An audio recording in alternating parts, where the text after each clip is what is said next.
Hello, everybody. My name is Colton Hall, and today I will be telling you about Cartoon Physics Part 1 by Nick Flynn. To start off, Nick Flynn was born in 1960. He's from Massachusetts, and he teaches at the University of Houston, but he also spends time in Brooklyn, New York, where he also works.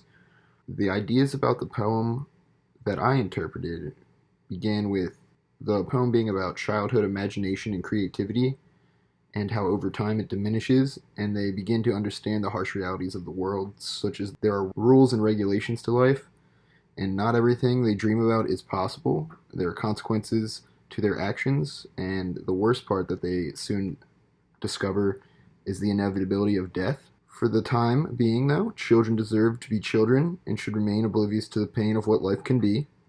The poem focuses on age, primarily the repetition of age 10, and just how cartoon physics are a part of their lives. Children don't need to make sense of their lives. They just like to live in the moment. They don't see those impossibilities that life can bring. That is the reality that most adults see, which is a good reason why standpoint theory doesn't truly affect them until they develop into adults.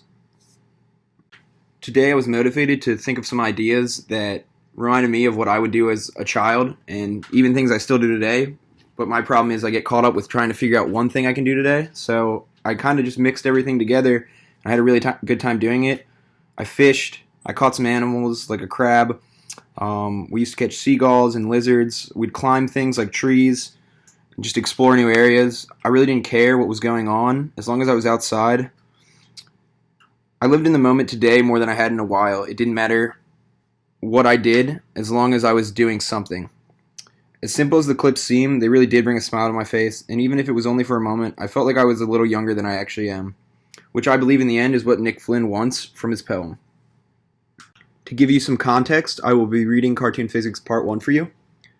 Children under, say, 10 shouldn't know that the universe is ever expanding, inexorably pushing into the vacuum, galaxies swallowed by galaxies, whole solar systems collapsing.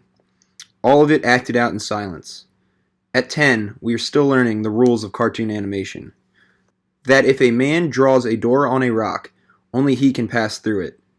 Anyone else who tries will crash into the rock.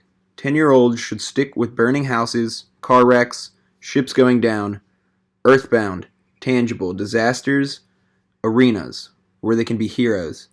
You can run back into a burning house, sinking ships, have lifeboats. The trucks will come with their ladders. If you jump, you will be saved. A child places her hand on the roof of a school bus and drives across a city of sand. She knows the exact spot it will skid, at which point the bridge will give, who will swim to safety, and who will be pulled under by the sharks. She will learn that if a man runs off the edge of a cliff, he will not fall until he notices his mistake.